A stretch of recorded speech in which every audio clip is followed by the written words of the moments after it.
fitina ba fitina ndi wala ka fitina ba wulu moma nyanna jutula fitina alinga fataka nyo kamfandi alinga fataka nyo kele alinga fataka nyo bayindi alinga fataka nyo kele unnecessarily because na ya tarako MC Cham wala kuke mu yalon ko amambete aku safe mu la kuwa ni mol mi yalon ko UDP le be balundika ni mol mi yalon ko UDP le fanga sabe baluka wala UDP le asabe place soto o mol momo tata social media wala tata to any radio or TV station to grant an interview and yepati wala kullol wanyar yepati wala leadership attack yepati diwol neng yepati wala leadership disrespect. That's the only time Aisha Jaji will find it obliged to come and talk to you.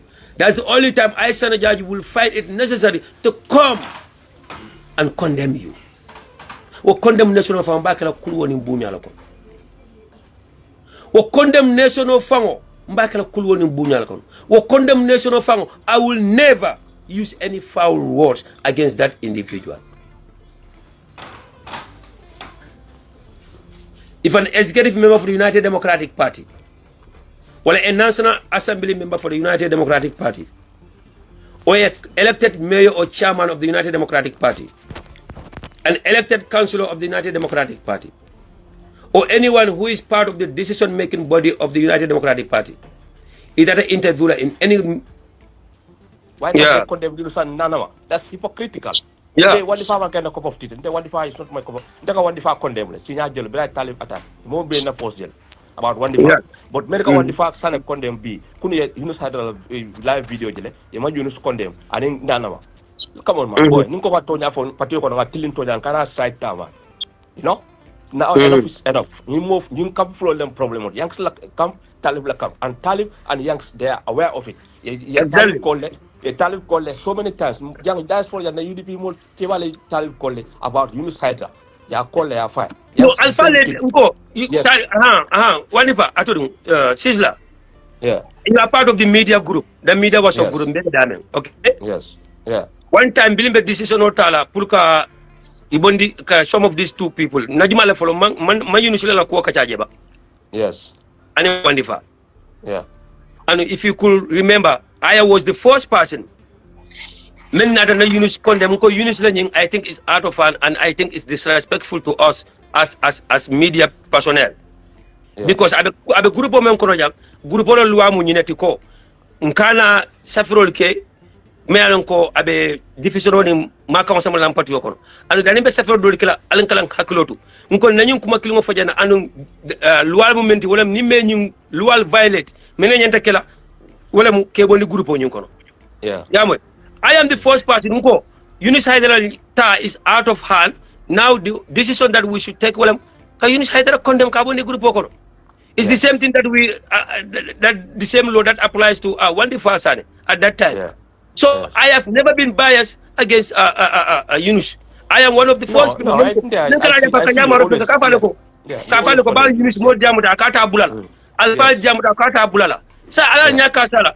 than coming out, inaka engage, inaka back and forth, because the moment they can engage, inaka back and forth, what they can life to the world, do not they can come to carry.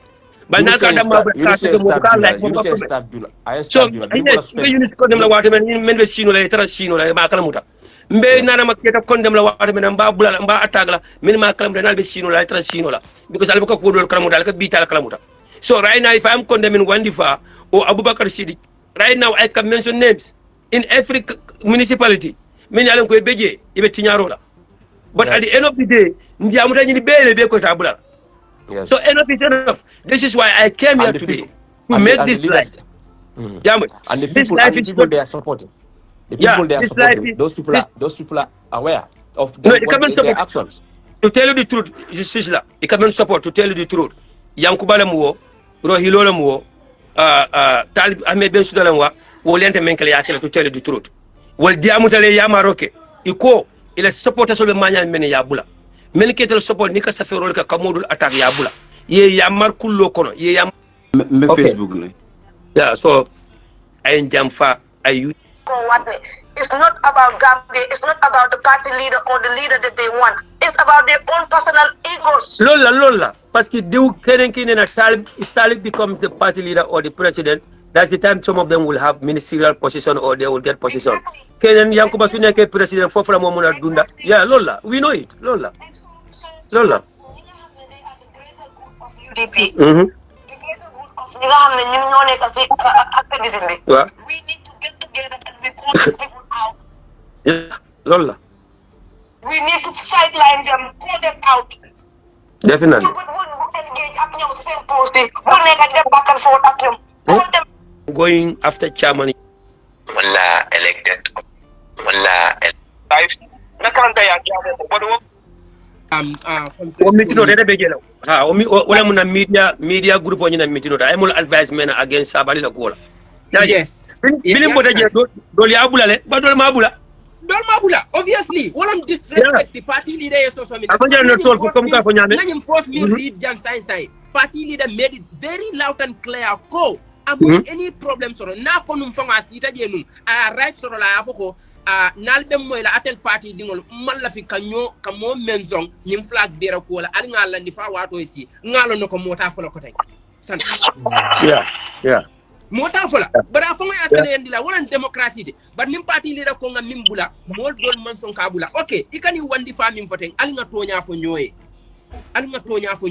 ñin la ala way of style ni nata jibe ni mu Facebook use la and ni mu safir read la and imeta ñim Facebook kono ala way of style anin alkani Yunus ni nanama mim fotem ma fo ko they are not a little bit against in the party leader the way you understand but ani ila way wandi fa kala bala firi wala yitande ñim Facebook ko ñinan toñata it's okay yeah just like kema ko jalo ika groupe mo di mo la bisuto retaliation olam wole bari pour que quickly Juka you are welcome wala ika doya ika attack exactly abaraka when you have a bigger party to attack it's a bigger party so they say clear and what mala debate la momo la pena yemma mo be ndamen la delong I know where all the facts are so nyen mo be ndamen la delong I know and myself, I have engaged party leadership about certain individuals in the They are not doing it. Mantra from Melbe UDP mantra check out de. Melia be bante be korosiro la fome kafula ma be only jampandi ke be only ngori ke be pa kampuni kana no pa. Exactly. La molla le be mol kadola le ni ko modi tan ite manna mol la mol la fina ko te kenola to nyandiro ko nalma to nyandiro to alma salla la rola na senyo to nganyo kan na la rola ite wannan to la fin te la fila tumu adu mbari muso na moy ya marla ñim programme ko no nene a invite non kay na debate la no debate ken to mi kube bannan do te ku jamale lo UDP I know UDP too good because mi jele bira lum with 1990 makarto fa UDP sinya sama fitina wala ka fitina ba wulu moma nyanna jutula fitina alinga fataka nyo kamfandi alinga fataka nyo kele alinga fataka nyo bayinde alinga fataka nyo kele unnecessarily because na ya tarako MC Cham wala kuke mu yalon ko amambete aku safe mu la kuwala we are going to say the same thing bari wande fa itele fensa fe MC la kuwala ni MC man kara foita karantale ba ni te karantele kara way Gambia dingol nafa mu la surtout to UDP ko alinga nyo dahandi alinga fata tonyandi roma alinga fata nyo bayindoma it's not going to help us baba nyi fala speak do ko non nenete nyina la wala nan ka repeat all the time mo be UDP kono mo nata UDP ite man pare ka wal welcome ite man pare ka wal kunde UDP kono ako ide ye ki mission la way mala fi pati yo nyina and this is the hard fact baba ref alta YouTube aliala dia mol jibe mol ne nata meeting wala fonkot ayafu ako UDP dingo mo buta parti doto anata UDP it wo kuyate teye iba mari attack la ako mission ne be bulo kono ide ye kile be do ko la MPP le o ite fongo ngani yola te UDP ibe jere do for one reason or the other you know it for yourself because ntol kaji hani baba dingo man siam tol te parti kono amari sana dingo man siam tol te parti kono parti yo dun taje luwolu ite dun ko fonne I keta pati dumoti 100%. Ado in fact ntolbe banko la kuole kaleka. Amantara ka dar UDP bari ngalo ne ko bankon ta sotonola fo yetta ye pati yo form inde mole kafu nyoma aliye ku kele ay ke the same tinti ibajala ko aliye banko sotono bara ni toro warsa wandi fa ni toro warsa na toli baba respect aliye baba nyola kelo respect kunun ko la jam baba be something sane. What is the name again? Is it Kabini Menkalono Kiam? Sane Kontoni. Alota ya press akumatama ikamu ndako jalo. Wole kake mo ni keta dinkendo tira bankoy. Billah mo ka jali ya kema. Me yalon ka amanke jalit. Mozi kumema. Me yalon ko iti wole fuma siyate tete bay siola. Alad mo lamin sane, yes. Yeah, atolu ko alibota wol multo wol yetara nyin kafo ko ne be baluring. Imam menke ite mari yana woke still now atol lafta mole bulo ko satoli. Atol lafta mole bulo ko satoli.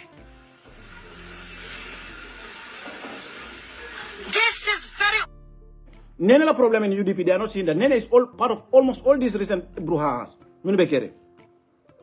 For the forward. Let's call a spade a spade. You mean baby, kafi comme de la d'abo comme mental la do comme mandinka ya fasa wala ya sabu tinya ro sama dam pati ko because lo mandinko de malenta UDP marala. Ite lo mandinko de la d'abo ko de mandinko le UDP marala. Sana to be honest, I don't believe that. Yalo tell a problem. I think these people they have their own. Yalo everything will come out, but I don't think what they are doing it has nothing to do with no. These people I have their we will talk later, but I don't think it has anything to do. Okay. Ya mala ko mo ko men bege maninka ajalla. Just because I left them talib. Let's listen to another sana jai. MC Chanbe GDC. Di mala de UDP mo mala fala no play na UDP. Abe MC la different kanja. Talib ya samona UDP ya condemn because of muna wala tonya fonya because of tribalism. Man ko la fami fan jawoti. Nene Presa Gomez di mala le fiala ay tele la parti ko because she's an asset. Exactly. Talib ya samona UDP wala ba social de kana UDP la ye work condemn based on tribalism. Man de ko dama leta UDP ñaton kay ni Omar Bunyul ko wala preach. Ni sambu sedu ñoy def taw damal. Dam ko do wada bu bodé man ko la fa ñanta ci laji. Ko man ko le tam UDP. Ko man ko le tam gandet. People say they making noise on social media. I'm telling you that, it's all about tribalism. No, 95% of them is not confident. UDP have found it. But ko dal problem ñoy. Man ko le tam UDP, man ko le tam gandet. Man ni ko bala fa tam UDP. Ya moy la man ko len. Ya moy la. Ni mo kulam balding mo barakanten den même ama fongona fa mam mo na fa 3 months ago sorry na netu ko le mamantano 3 months ago sana jaju nyimfo what mo Wanifa was not part of the discussion, but again in defense of who Nene Freda Gomez and MC Cham sana jaju benyu wuliya foka wala mbapile la ko daga so akanye wuliya me atata siaba wuliya me yalla sana la ko ngak ku miraje. And I really feel, because I have a conscience, I really feel bad about it. The fact that whatever I'm going to say about him, probably the wife will see it. We malu nusa na lakuro, wala na nunin sana nyanda jamo so la juna bari ngabula nunje. Alega do nane do wolda. No manta YouTube, I will go to video nyamba. I think I will upload the video on YouTube later, not now. Ismail, jamo Facebook live later. Facebook da mambo.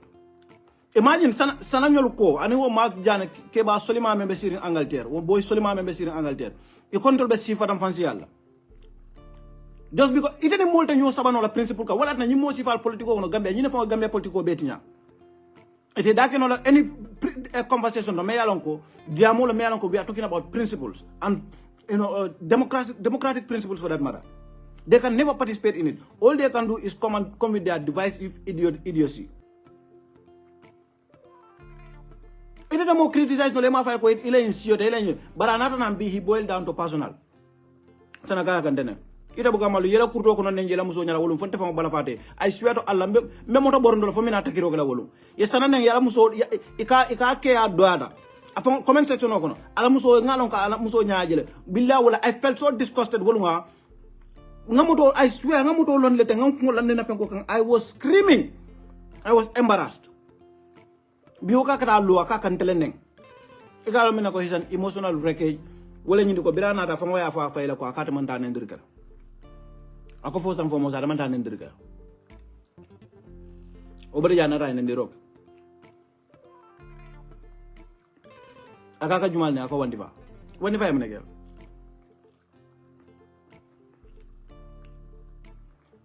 la même chose let me mute you ni la de fananu ibe profile o téléphone ibe profile picture téléphone ne nyada soute if you come here me soute mbe block la mbe mute la ni live banda nge check ni ngaje ko profile ko to mo nge block you don't come to my live and talk trash there so ni sana jaayu ni ne ka kata Facebook ya live yele aka kan delene an idiot a bigot a tribalist idiot like this one me alon ka kasi aka fu mo le ko astaghfirullah I have take that back despite I'm angry at him I'm not calling I don't want to call him a tribalist idiot because that's not my approach so I take that back but he's an idiot me alon ka mol accuse tribalism la for any kind of disagreement with people me alon ko ni wala man rakku gele and coming back to the recent issue wala nan ko in fact UDP yatam bay for all I care my Gambian citizenship nobody can revoke that not even President Adama Barrow and his parliament. Nobody can revoke that. And that's the most important tool that I need. My citizenship. I'll come on for them. Ko bataraya. Ka fo mole ko atul nyandal da bitulale. Nana ma keba solima be siring America Yunus Hydra mo kulambal dingo aba siring am Angleterre. Ali America ko dingo lel babulu men bita TikTok e kata Facebook live e kata TikTok live leje e kata fengo. If those people even subscribe to the principles of democracy and freedom, dignity and integrity, they will not talk about certain incompetent people abroad. Ikela deputy mayor Felicity in Gambia. The deputy mayor is there. This is what they don't want to tell you. The deputy mayor is sitting in the Gambia. Mayor ka telling you tamala. Amandra fenna sasata la tus wana dra bluma mudari. Imo ki. Ida that patronage ni nene Freda Gomez la. Mayor ko is a force ya councilor. Ida ne menu bebe Gambia banko kan. Nimbe diamle ka fo bayo son komanta jara bayo ning talib le bentaje ba. Bayo ning chairman dole bentaje. You don't even need to know what Bayo went for. Nyindo mol be la chairman ol ni la vice ñol lekki with the exception of Janjambure. For whatever reason malo mo nekira, they said the councilor. But at least elected councilor. Talib dade ñu fenk la Samba mo criticize kan just the day after nanama keta o keba Suleiman Basir in America atata video ele kabula keba fenk la lawyer dabola. Ani Yunus Haidara. Mammo koten fode but any non-member of UDP mayen ne minal yana ngeneng adiyata nyameng yemen noje you can go and do it mammo do fode but any non-member in UDP iko kata Facebook yele kantale neng yela Facebook mala wala comment yele pour yental nek mbe bula mbina ya ke nyame mbakale wala nyam fato lan jumat sana jaaj ite karambali futa bali idiot you are a depressed idiot. Ni munum fenti to mi ibe ñu situation men ko ne ite tara fo le fay wato you better go and seek help. How many times you announce that you are going to quit politics? Ngamre to e fang nyamandi jane ko te boda UDP TV and media na ko te da Facebook live mo fo bela yu boda je bari nene buka conversation o sodono ever ima fo mole ko and this is my problem with you alma fo mole ko atol ma al kan karñol criticize tribe le ka ko jumanan Talib Ahmed Bensouda aduna next one man pare al balade next one kana directly to Talibia nal mom fatal man tele juso jaata tolti atol tente control lano andal te mo fo sotno men te control lano because nte ngab ben fo ngalo nako wala ben ton te man ken nafikiti mo bugante ki mo bugante bula kula ngakilo be mbalale. I am even disappointed with a lot of people. Many alonko they want to trivialize this into Wandifa attacking, but they are not looking into the opportunity that you can get from sending a competent person to go and get engaged in that 21 or 20 days conference on e-commerce and blockchain technology. Your funding opportunity problem. It is not just the fact that nepotism and corruption happens. It is the fact that they want you to shut up anytime you want to talk about it. But let me not go too much into that. I will come after him. By the way, elected official, I will hold you to account at the highest level. and I will not back down for any idiot like Sana Jaju or Mark Saho. Father, I mean, you can monopolize what Allah Fania for. It will not die down if they don't leave me alone. If I criticize a public official, you criticize me, that's fine. But you go and open a Facebook like insulting me, that's unacceptable. That cannot be the norm. If you insult me, I come after you, I show you what kind of idiot you are. And emotionally, this fuck MF ya la kurto kono neng kala kurto kono doyatale ya neng. I felt so disgusted and man participate with lato because ye mem ko jadiat ab ko yata nyele. Fo man de no ngamo kol ngai dia mo carrière avant kamala dang ko ben naté makana nyingi ko tek. Ngai ko afaka na nyim fo ko tek. Mo ko nyim fo social media. Wo mo kilimo wala nata ko tek biya ka e ba fandale. Surahara Bongo, don't try to even make this place your entertainment place. Surahara Jana, Surahara Fati, if you respect yourself one bit, because if you don't go out to Seattle, yet I diamo sanaja, you idiot here. That motherfucker may along go well that I intending on social media. Now Nimanda diamo, you want to talk to me here, I will embarrass you. And I will come for you. Any non-member of UDP in call for it. If you insult me, I'm coming for you. That idiot, that maniac. Kasi ala bungo kona kantene. Kala. How many people criticize me? Or even my own friends, my own family members, they criticize me. Did I insult MC Cham? Yalan, these are the fools in politics.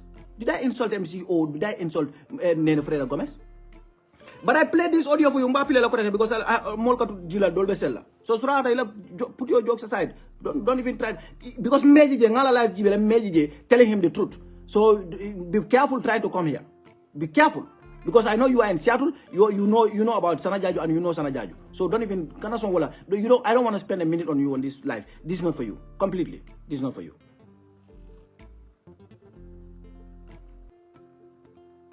This is not for you. So atol substantive issue be caring alkalte diamula. The maniac Sanajaju and that Mag Saho, the rest maybe one time also call you because I was busy in the evening. But any prominent member of UDP, any one of them. Because at the end of the day, I will not allow you to bully me into submission. I will not allow it. Any prominent figure, if you insult me, I'm coming right after you. Fatol Damala, Mag Saho, yung karambal futabal mo bayring sifal nilel fong kamol baran na politiko kono just yes, and this man cannot even explain anything to you why he likes Talib. Nothing. He cannot explain nothing as to why he even liked Talib. He cannot. Just some fancy stuff, like maybe. That's it. And people want to help Talib. They don't want you to help him at all. Because critics are good in a way.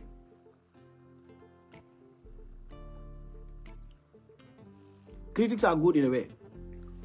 Salmara Juf ngeje di other place le boy tenante nyakuno la boy ngeje le di other place kamem be fo ngaje la so ndeba kule ndemo ngamo jamale lo la ofeli pengol bename. So if you are trying to come here to play sweet can I've seen some of you what you've said at the other side when sana open live kanteneng sana jaj me yalon konte wandi fa nakato kono ngado ngamol me yalon ngela sutura ngela kullo la kurdo kono sutura in social media nganyo bela taking extra miles nga ke jan ndeka tara siri nay bunko danya suto gambe dini wol nay laptop ko ngay tan dele jang mol bi je jol be mbulu jang nke mu tanka be destroy mu ka fo moy ni mo brak mu jamale la jol tata jam viral. Let me just tell you that in case you don't know na futa dama ni nga mo ne fo ya futa ni ma nga dundi dula to damendal ndaba ka ke ndama tekno bari nga dula lo damendal ke mako nga destroy ana fo ne nga video fon kala no men kam follow they can remember this. Ngoke dolie bi wol ko kantene ngamone kela ite fan sutura le sila hajola mali bali kumum fallom balim kada si ka fo mo ta fo UDP ngol yambay corruption no ntel ngawle kon democracy, that's what we subscribe to. You insult me, you are a non-member of UDP, I come after your ass. Who are you? Nana maketa Facebook le jang kebaba. You know, Saidra, and you have to ask yourself, why is it that all the time, ni UDP a successful Congress soro?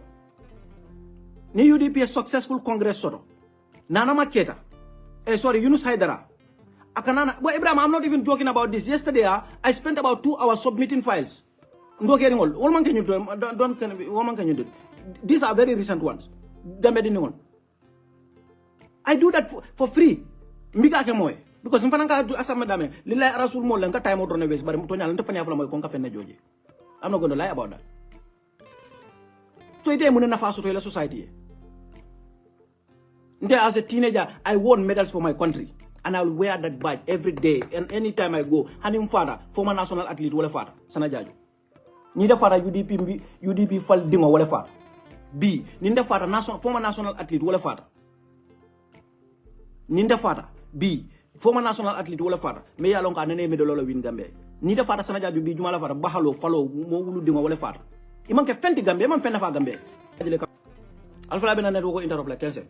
No amount of call can make me stop it. Sana will have to go and delete his idiotic video. Dan anunde mbella lamba wula romenta samala YouTube. Ndala barata sana. Fo sana la nyuma. Kata ka Facebook yela kantene.